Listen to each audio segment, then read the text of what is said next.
नमस्कार. BA भाग 3 राज्यशास्त्र विभाग पेपर नंबर 11 आपण पाहत आहोत. पाश्चिमात्य राजकीय विचार यामधील भाग पहिला. या पेपरमधील पहिला टॉपिक किंवा पहिला विचारवंत प्लेटो. यापूर्वीच असेल आपण प्लेटोचा जीवन परिचय आणि प्लेटोचे समाजविषयक विचार हे दोन मुद्दे आपण पाहिलेले आहेत.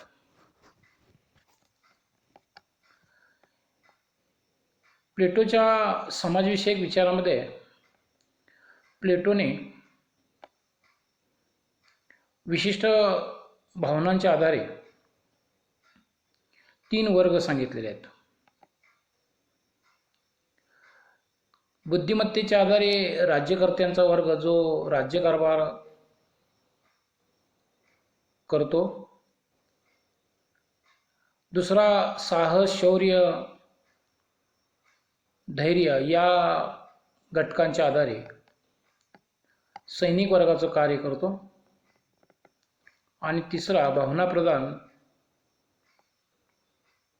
जो उत्पादन करण्याचं कार्य करतो त्याला श्रमिकांचा वर्ग किंवा उत्पादकांचा वर्ग असं म्हटलेलं आहे. अशा प्रकारे समाजामध्ये 3 प्रकारचे वर्ग असतात. अशा प्रकारची भूमिका समाजविषयक विचारामध्ये प्लेटोने सांगितलेली आहे. यामध्ये गुलामांचा त्याने कुठेही विचार केलेला नाही, कारण अरिस्टॉटल आणि प्लेटोच्या कालखंडामध्ये गुलामाला पशुसारखी वागणूक दिली जात होती. गुलाम हा वर्ग हा इतर वर्गांच्या मध्ये प्लेटोने स्वीकारलेला नाही. गुलामांची बाजारामध्ये जनावरांसारखी विक्री करण्याची पद्धत होती. त्यामुळे गुलाम यांना नागरी हक्क दिले जात नव्हते. त्यांना नागरिक म्हणून गणलं जात नव्हतं. त्यामुळे राज्यकर्त्यांचा वर्ग, सैनिकांचा वर्ग आणि उत्पादकांचा वर्ग किंवा श्रमिकांचा वर्ग हे 3 वर्ग प्लेटोने आपल्या समाजविषयक विचारामध्ये सांगितले आहेत. प्रत्येक वर्ग आपापल्या कुवतीनुसार त्या ठिकाणी त्यांची जबाबदारी, कामे पार पाडेल अशी अपेक्षा प्लेटोने व्यक्त केलेली आहे. प्लेटो या विचारवंताच्या विचारामध्ये दुसरा मुद्दा येतो तो म्हणजे प्लेटोचा साम्यवादी सिद्धांत. प्लेटोने आपल्या रिपब्लिक या ग्रंथामध्ये साम्यवाद विषयक विचार मांडलेले आहेत. प्लेटोच्या पूर्वी ग्रीक नगर राज्यात साम्यवादाची विचारसरणी अस्तित्वात होती. परंतु प्लेटोने आदर्श राज्याच्या निर्मितीसाठी साम्यवादाची कल्पना अधिक तात्विक स्वरूपात स्पष्ट केलेली आहे. एका अर्थाने प्लेटोची साम्यवादाची कल्पना नकारात्मक स्वरूपाची होती, कारण राज्यकर्ता वर्ग संपत्ती आणि स्त्रिया यांच्यापासून यांच्या मोहाला बळी पडू नये यासाठी मनाची शुद्धता, पवित्रता निर्माण करणं आवश्यक आहे असं प्लेटोचं मत होतं. व्यक्तिगत सुख बाजूला ठेवून समाजाचे सुख व कल्याण प्राप्त करण्यासाठी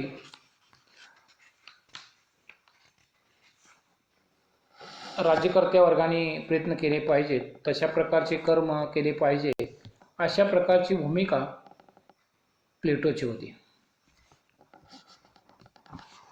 प्लेटोचा साम्यवाद हा आध्यात्मिक व नैतिक स्वरूपाचा होता. मनाची शुद्धता, कर्तव्य प्रधानता या मौलिक तत्वावर प्लेटोचा साम्यवाद आधारलेला होता. राजकीय सत्ता व आर्थिक सत्ता यांचे विभक्तीकरण झाले पाहिजे असा त्याच्या साम्यवादाचा आशय होता. आदर्श राज्य निर्मितीचे एक साधन म्हणून प्लेटोच्या साम्यवादाकडे पाहिले जाते. समाजामध्ये राज्यकर्ते, सैनिक व श्रमिक असे 3 वर्ग मानून प्लेटोने राज्यकर्ते व सैनिक या 2 वर्गापुरता आपला साम्यवाद मांडलेला आहे. तिसरा वर्ग जो आहे उत्पादकांचा किंवा श्रमिकांचा, त्यांच्यासाठी प्लेटोने साम्यवाद मांडलेला नाही. राज्याच्या संरक्षणासाठी आणि राज्यकारभारासाठी सैन्य अधिकारी, प्रशासकीय अधिकारी व राज्यकर्ते यांची अत्यंत आवश्यकता असते असे समजून प्लेटोने या 2 वर्गासाठी साम्यवादी सिद्धांत मांडलेला आहे. प्लेटोने आपल्या साम्यवादाविषयीचे विचार मांडताना 2 सिद्धांत सांगितले आहेत. त्यामध्ये संपत्तीचा साम्यवाद व स्त्रियांचा साम्यवाद हे होय. प्लेटोचे साम्यवादासंबंधीचे विचार किंवा स्वरूप समजून घ्यावायचे असेल तर त्याच्या साम्यवादी विचारसरणीतील हेतू काय होता हे पाहणं अधिक उपयुक्त ठरतं. प्लेटोने साम्यवादी विचारसरणी मांडताना काही गृहीत धरलेली होती किंवा उद्देश काही गृहीत धरलेले होते. जे उद्देश होते ते म्हणजे पहिला आकडा, आदर्श राज्यासाठी आदर्श राज्यकर्त्याची गरज असते. त्यासाठी राज्यकर्ते शुद्ध चारित्र्याचे, निस्वार्थी व तत्वज्ञ असले पाहिजेत. म्हणून प्लेटोने साम्यवादी विचार मांडून तत्वज्ञ राज्यकर्त्याची कर्तव्य व भूमिका स्पष्ट केलेली दिसून येते. दुसरा जो उद्देश आहे तो म्हणजे राज्यकर्त्याचे राजकीय वर्तन शुद्ध ठेवण्यासाठी प्लेटोने संपत्तीचा व स्त्रियांचा साम्यवाद मांडला. राज्यकर्त्यांनी कांचन व कांता म्हणजे स्त्री आणि संपत्ती किंवा पैसा यापासून दूर राहिले पाहिजे असे प्लेटोचे मत होते. तिसरा जो उद्देश आहे तो म्हणजे राजकीय सत्ता आणि आर्थिक सत्ता या दोन्ही सत्ता एकत्र आल्या की राज्याचा नाश होतो. म्हणून प्लेटोने या 2 सत्ता अलग ठेवण्यासाठी साम्यवादी सिद्धांत मांडला. चौथा जो उद्देश आहे तो म्हणजे स्त्रियांना पुरुषाबरोबर राजकारणात व सामाजिक क्षेत्रात स्थान व महत्त्व मिळाले पाहिजे असे प्लेटोचे मत होते. त्यासाठी त्यांनी स्त्रियांना पुरुषाबरोबर शिक्षण घ्यावे असे म्हटले असून स्त्रियांना समान संधी देण्याचा प्रयत्न त्यांनी केलेला आहे. पाचवा जो उद्देश आहे तो म्हणजे सदृढ, निरोगी आणि हुशार संतती निर्माण करण्याच्या उद्देशाने प्लेटोने साम्यवादी सिद्धांत मांडला. कारण आदर्श राज्यात सदृढ व निरोगी असे राज्यकर्ते व अधिकारी यांची गरज असते. अशा रीतीने आदर्श राज्याच्या निर्मितीसाठी प्लेटोने आपला साम्यवादी सिद्धांत मांडलेला दिसून येतो. अर्थात त्याने मांडलेला साम्यवाद हा आधुनिक साम्यवादाहून वेगळ्या स्वरूपाचा असलेला दिसून येतो. त्याचे जे 2 साम्यवाद आहेत, साम्यवादी संकल्पना आहेत, त्या आपण पुढीलप्रमाणे पाहणार आहोत. पहिली साम्यवादाची संकल्पना किंवा त्याचा सिद्धांत संपत्तीचा साम्यवाद. राजकीय सत्ता व आर्थिक सत्ता एकमेकापासून भिन्न ठेवण्यासाठी प्लेटोने संपत्तीचा साम्यवाद मांडला. त्याच्या मते संपत्ती आणि सत्ता एकाच व्यक्तीच्या हाती आल्यास भ्रष्टाचार, जुलूम वाढतो. शासक वर्ग सामान्य लोकांची पिळवणूक करतो, त्यांचे आर्थिक शोषण करतो. म्हणून राज्यकर्ते व संरक्षक वर्ग यांनी संपत्तीच्या मोहाला बळी पडू नये. त्यांना संपत्तीपासून दूर ठेवले पाहिजे. प्लेटोच्या मते राज्यकर्ते व सैनिक हे श्रीमंत असणार नाहीत आणि अगदी गरीबही किंवा दरिद्री जीवन जगणार नाहीत.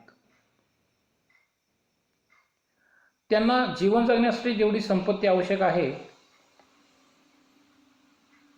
तेवढीच संपत्ती दिली जाईल. राज्यकर्त्यांना स्वतःचे घर, जमीन अशी खाजगी संपत्ती असणार नाही. त्यांची जेवणाची व राहण्याची सोय राज्यसंस्थेद्वारे केली जाईल. अर्थात यासाठी जो खर्च केला जाईल तो त्यांच्या पगारातून वजा केला जाईल. प्लेटोच्या मते राज्यकर्त्यांनी सामुदायिक जीवन जगावे. त्यामुळे त्यांच्यामध्ये ऐक्याची, प्रेमाची व सहकार्याची भावना वाढीस लागेल. संपत्तीची अभिलाषा नाहीशी होऊन ते निस्वार्थी व कार्यक्षम बनू शकतात.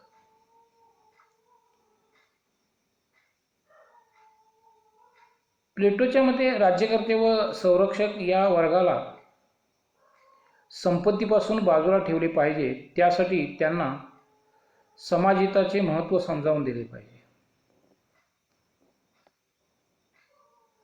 स्वहितापेक्षा समाजहित महत्त्वाचे व आवश्यक आहे अशी त्यांची मनाची धारणा झाली पाहिजे. संपत्तीपासून या लोकांना बाजूला ठेवले नाही तर संपत्तीच्या मोहाने ते प्रेरित होऊन राज्यसत्तेचा गैरवापर करतील, प्रजेवर जुलूम जबरदस्ती करतील, असे प्लेटोचे मत होते. जे तत्वज्ञ राज्यकर्ते हुशार, तत्वज्ञ व विविध शास्त्रात पारंगत असतात ते सुद्धा संपत्तीच्या मोहाला बळी पडतात. म्हणून राज्यकर्ते व सैनिक यांना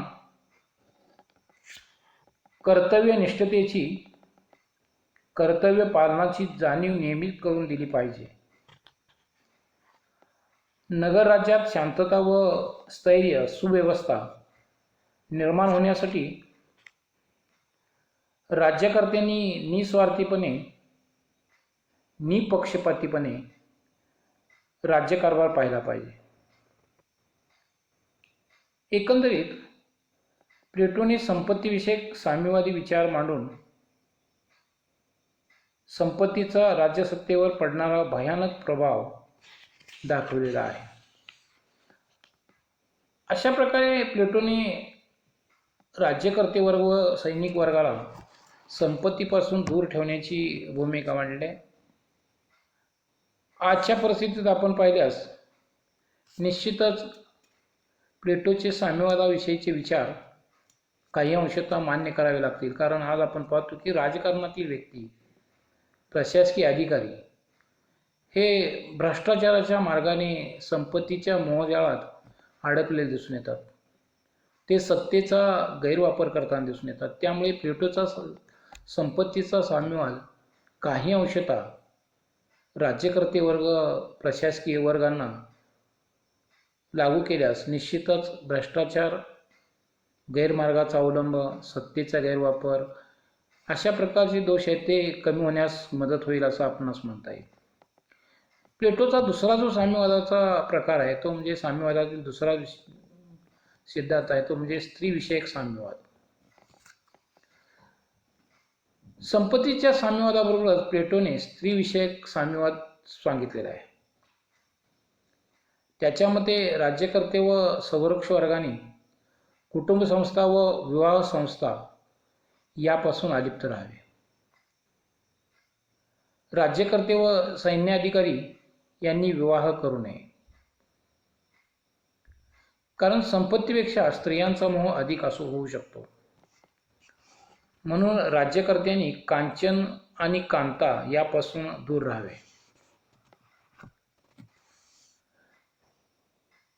राज्यकर्ते व सैनिक वर्गाने विवाह केल्यास त्यांना पत्नी मुले यांच्याविषयी आकर्षण सुरू होते. अर्थात त्यांच्या हिताच्या दृष्टीने राज्यकर्त्यांच्या मनात संपत्तीचा मोह वाढतो. तो मोहाला बळी पडतो आणि स्वार्थी बनून भ्रष्टाचारी व जुलमी पद्धतीने वर्तन करतो. स्वतःच्या कुटुंबासाठी संपूर्ण समाजाचे हित धोक्यात आणतो. म्हणूनच राज्यकर्त्यांनी विवाह करू नये, सामुदायिक जीवन जगावे असे प्लेटोचे मत होते. विवाह न केल्याने पत्नी मुले यांच्या हिताचा प्रश्नच उरत नाही. त्यामुळे समाज हीच कुटुंबाची विशाल प्रतिकृती होय अशी भावना त्यांच्या मनामध्ये निर्माण होईल. प्लेटोने खाजगी संपत्तीप्रमाणेच खाजगी कुटुंबाची कल्पना मान्य नव्हती. राज्यकर्ते व सैनिक या दोन वर्गांनी विवाह न करता सामुदायिक जीवन जगावे. राज्यकर्त्यांनी ब्रह्मचर्य पाळून संपत्ती स्त्रिया यापासून अलिप्त राहून राज्यकारभार पाहावा असे प्लेटोचे मत होते. त्यामुळे प्लेटोचा साम्यवाद म्हणजे संन्यासांचा साम्यवाद असेही म्हणता येईल. प्लेटोच्या मते समाजात स्त्रियांची संख्या अर्धी असते, तेव्हा स्त्रियांना पुरुषाबरोबर राज्यकारभारात भाग घेण्यास संधी देऊन त्यांच्या शक्तीचा वापर समाजहितासाठी केला जावा. म्हणून स्त्रियांना विवाह बंधनापासून मुक्त करावे. चूल आणि मूल या कोंडवाड्यातून स्त्रियांची मुक्तता करून पुरुषाबरोबर त्यांना सामुदायिक जीवन जगता यावे अशी परिस्थिती निर्माण करावी. जर राज्याला लोकसंख्येची गरज भासली तर समाजातील निवडक स्त्री पुरुषांना एकत्र येण्याची परवानगी द्यावी. प्लेटोने राज्यकर्ते व सैनिक या दोन वर्गासाठीचा साम्यवाद मांडला असल्यामुळे या दोन वर्गातील निरोगी, सदृढ, हुशार स्त्री पुरुषांना प्रजोत्पन्नाची परवानगी द्यावी. अशा स्त्री पुरुषांना मुले होईपर्यंत एकत्र राहण्याची मुभा असेल. मूल झाल्यानंतर स्त्री पुरुष पुन्हा विभक्त राहतील आणि अशा मुलांचे संगोपन राज्यसंस्थेद्वारे केले जाईल. प्लेटोच्या मते अशा पद्धतीने निर्माण होणारी मुले उत्तम प्रकृतीची आणि बुद्धिमान असतात. अशा मुलांना योग्य प्रकारे शिक्षण दिले तर त्यातून आदर्श राज्यकर्ते निर्माण होऊ शकतात.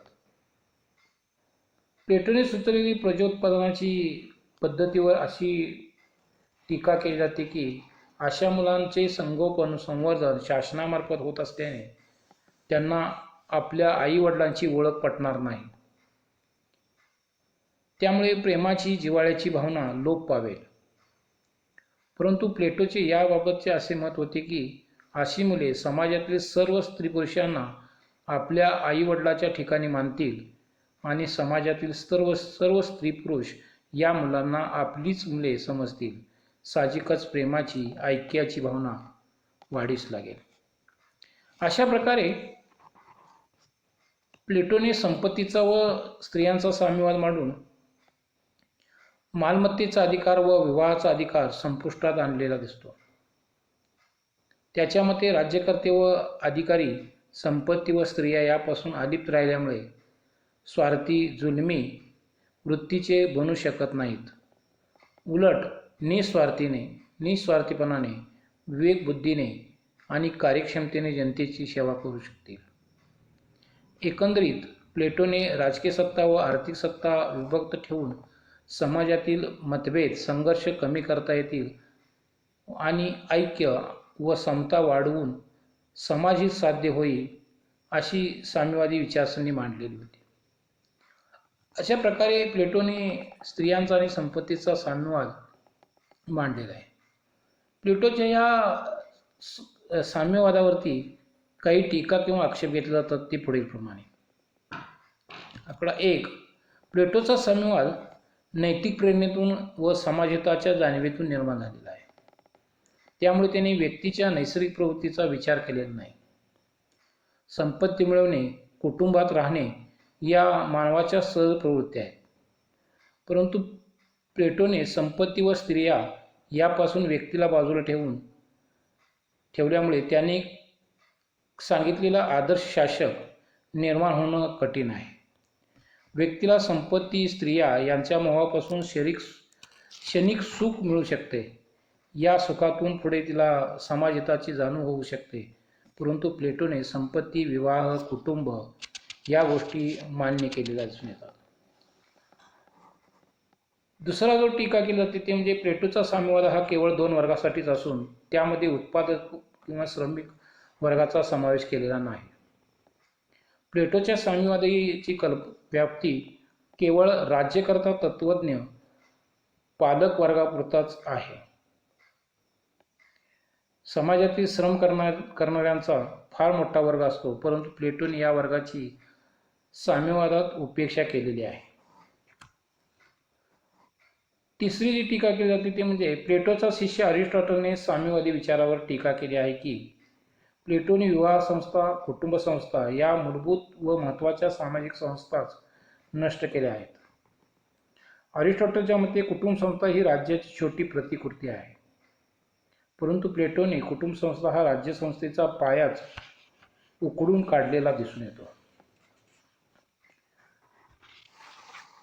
चौथा जो मुद्दा आहे तो म्हणजे प्लेटोने सांगितलेला प्रजोत्पादनाची पद्धती ही अयोग्य व अनैतिक स्वरूपाची वाटते. सदृढ व बुद्धिमान स्त्री पुरुषांचा संयोग घडवून सर्वोत्तम नागरिक निर्माण करणे ही प्लेटोची कल्पना वास्तवात येणं कठीण आहे.